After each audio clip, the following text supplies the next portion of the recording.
Muy buenas noches, muchas gracias por la invitación. Es un honor acompañarlos desde Colombia para hablar de este tema de tanta importancia. Las causas perdidas son las únicas que merece la pena defender porque las demás se defienden solas. La vida está íntimamente unida a la dignidad y como derecho natural es anterior a su reconocimiento por las leyes humanas o positivas, las realidades de fragilidad y de vulnerabilidad humanas han de asumirse en una actitud solidaria, confiados en que el cuidado mutuo puede hacer declinar la intención de suprimir voluntariamente la propia vida.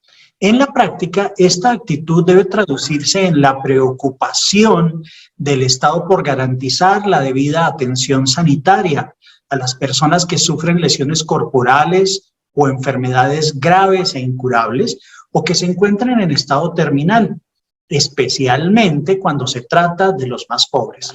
Ayudar con recursos económicos e intervención psicosocial a las familias y cuidadores más desprotegidos. En los esfuerzos terapéuticos, el personal sanitario para tratar adecuadamente el dolor y respetar la dignidad del paciente hasta el momento de su muerte natural. En la promoción de las virtudes ciudadanas por parte de todos los estamentos sociales para asegurar la atención efectiva y afectiva a los más necesitados. Esa terrible disposición que se hacía en la antigua Esparta, de aquellos recién nacidos que tenían alguna deformidad.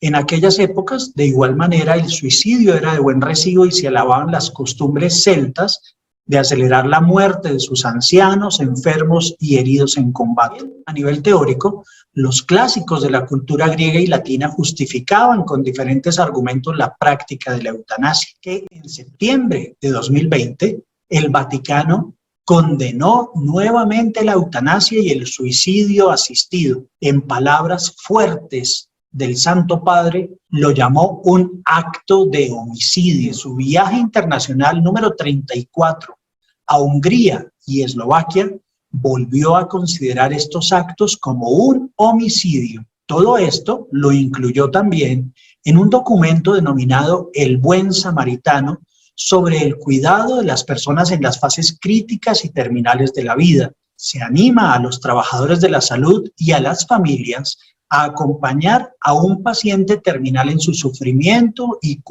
culpa precisamente a la denominada cultura del descarte, que valora la autonomía e individualismo sobre la comunidad por permitir y ayudar a los pacientes terminales a acabar con sus vidas. Es decir, en la Iura et Bona se define la eutanasia como una acción o una omisión que por su naturaleza o en la intención causa la muerte con el fin de eliminar cualquier dolor.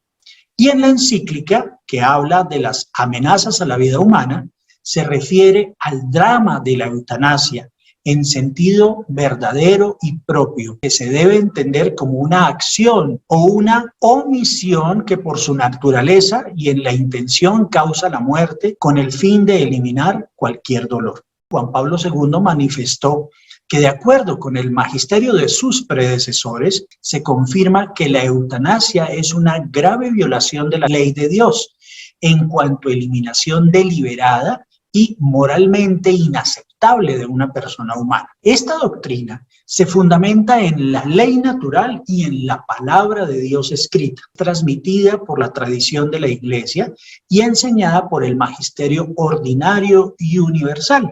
La práctica de la eutanasia, ha dicho la Conferencia Episcopal Colombiana en julio 26 de 2021, constituye una seria ofensa a la dignidad de la persona humana y fomenta la corrosión de los valores fundamentales del orden social.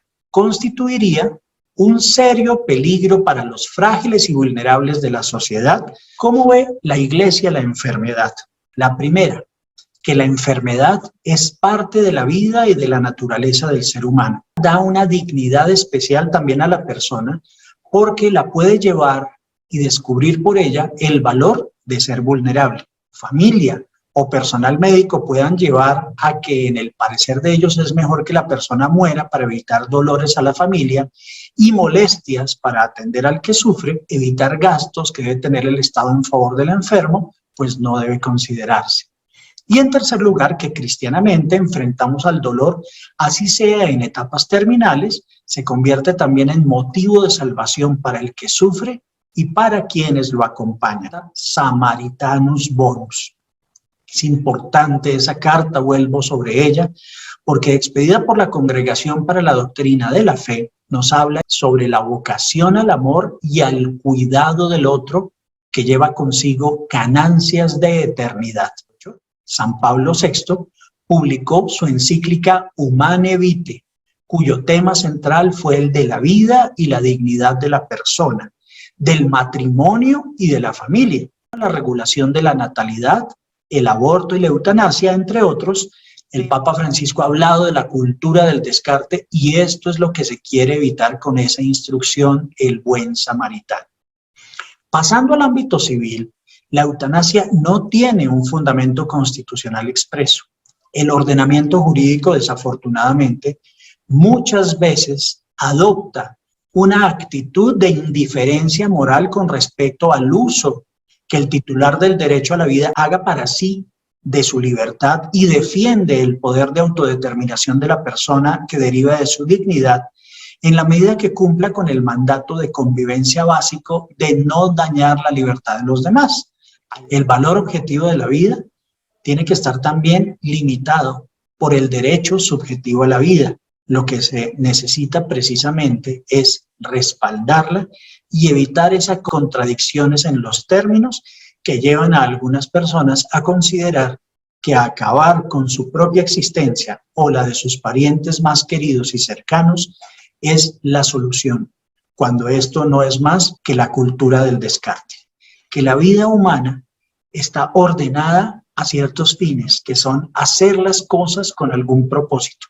Y por eso el derecho a la vida es el primus ontológico del Estado, es el primus lógico también y fundamento objetivo del ordenamiento constitucional, o como lo expresó el Papa emérito Benedicto XVI en La verdadera Europa, Identidad y Misión. Se asiste hoy en día a una deformación del moralismo que se contrapone con la tradición, entre ellas la creciente tendencia al suicidio como final planificado de la propia vida, lo mismo que la eutanasia y el aborto. Dice que el derecho a la vida es el derecho esencial dentro de los esenciales, puesto que ningún otro se puede ejercer desligado de aquel. Según la Pontificia Academia por la Vida, la característica peculiar de nuestro tiempo en la legalización de los delitos como si fueran derechos a disponer del propio cuerpo o de la propia vida personal o del otro. Las políticas y las legislaciones contrarias a la vida están llevando a la sociedad hacia la decadencia moral, demográfica y económica. No tiene razón de ser esa mentalidad abandonista que lleva a considerar que las leyes contrarias al derecho a la vida, las leyes que legalizan el aborto, la eutanasia, la esterilización y la planificación de los nacimientos como métodos contrarios a la vida y a la dignidad del matrimonio, son inevitables y ya casi una necesidad social. Por el contrario, constituyen un germen de corrupción de la sociedad y sus fundamentos. La vida no pertenece a un ámbito privilegiado, pertenece tanto a la biología como a la sociología, tanto al mundo religioso como al jurídico.